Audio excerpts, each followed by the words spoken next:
मुझे अफसोस है, वर्षों से इतने बड़े व्यक्तित्व को सरकारों ने इतिहास के पन्नों में केवल दबा के रखा।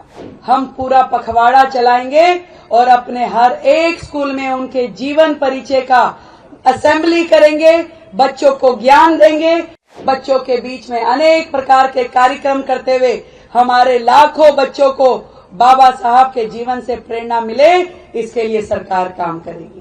भारत माता की वंदे वंदे वंदे।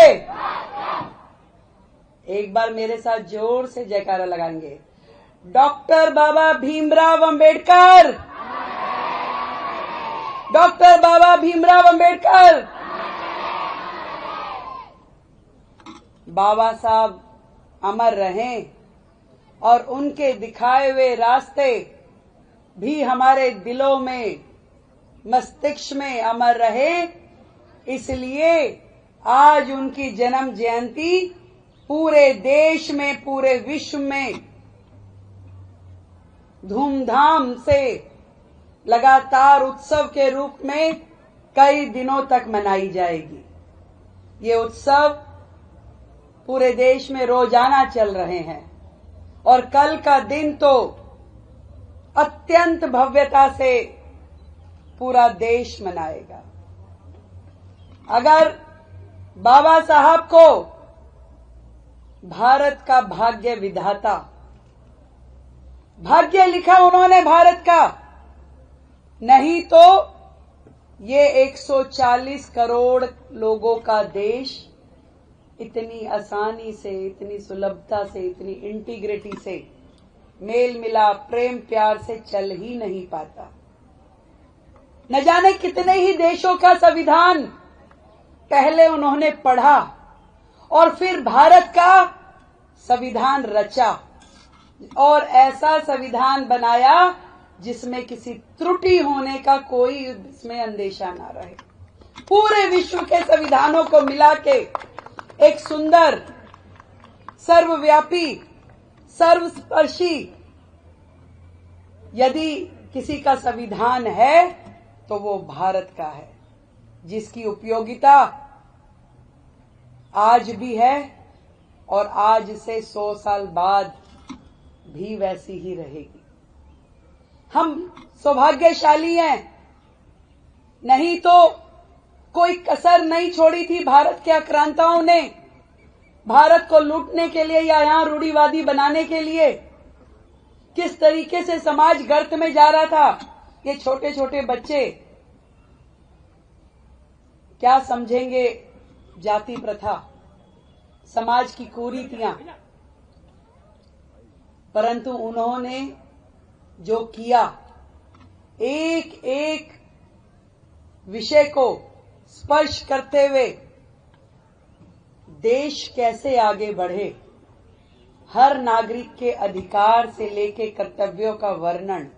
और मुझे अफसोस है, वर्षों से इतने बड़े व्यक्तित्व को सरकारों ने इतिहास के पन्नों में केवल दबा के रखा। आज भी राजनीतिक पार्टियां, मैं देखती हूं, केवल उनके नाम से राजनीति करती हैं और किसी विशेष वर्ग को ये दिखाती कि देखिए हम आपके साथ खड़े। बाबा साहब किसी एक जाति या वर्ग के नेता नहीं थे, वो महानायक थे और वो पूरे देश के हर एक व्यक्ति के, हर एक यहाँ के जन सामान्य के महानायक होने के नाते आज मैं उस पुण्य आत्मा को प्रणाम करती हूं। वो हम सब के नेता थे। उन्होंने जो किया देश के लिए, हम सब के लिए, उसे कोई भुला नहीं सकता। पहली बार देश के प्रधानमंत्री मोदी जी ने अपने कार्यकाल में उनको जो सम्मान दिया, पूरे भारतवर्ष में उनके जो पंच तीर्थ बनाए, बाबा साहब की जयंती पे छुट्टी होना, उस दिन ड्राई डे होना, ये सब देश को एक संदेश देने के लिए किया गया।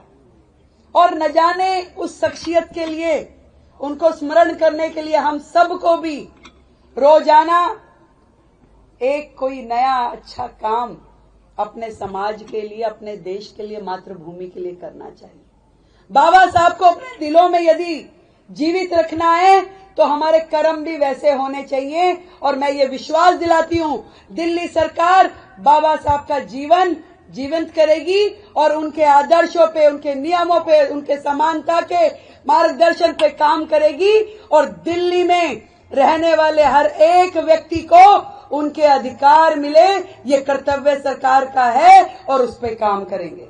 सबको समान शिक्षा का अधिकार मिलेगा, सबको स्वास्थ्य का पूरा लाभ मिलेगा। पूरी दिल्ली प्रगति करेगी, देश के साथ ताल में ताल मिलाते हुए बाबा साहब के दिखाए हुए रास्ते पे हम चलने वाले। बाबा साहब को हम केवल बोलेंगे नहीं, बाबा साहब को हम जिएंगे अपने हर कर्म के साथ। हम अपने हर एक्शन में बाबा साहब को जिएंगे। और आज उनकी जयंती पे मैं यही कहना चाहती हूं, समाज इस महानायक को केवल पलकों पे नहीं, अपने जीवन का आदर्श मान करके ये आने वाली जनरेशन, इन्हें मालूम हो कि बाबा साहब ने हमारे देश के लिए, हर देशवासी के लिए क्या किया। हम पूरा पखवाड़ा चलाएंगे और अपने हर एक स्कूल में उनके जीवन परिचय का असेंबली करेंगे, बच्चों को ज्ञान देंगे, उनके जीवन के ऊपर वहां पे लेक्चर होंगे और बच्चों के बीच में अनेक प्रकार के कार्यक्रम करते हुए हमारे लाखों बच्चों को बाबा साहब के जीवन से प्रेरणा मिले, इसके लिए सरकार काम करेगी। मैं आज यहां उपस्थित हमारे मंत्री रविंदर इंदिरा सिंह जी, हमारे मंत्री आशीष सूद जी, हमारी नीलम जी, रवि धैया जी, आदरणीय महेश जी, पी कावे जी और सभी हमारे अधिकारीगण, मीडिया के बंधु और प्यारे बच्चे, इन सबको बधाई देती हूं।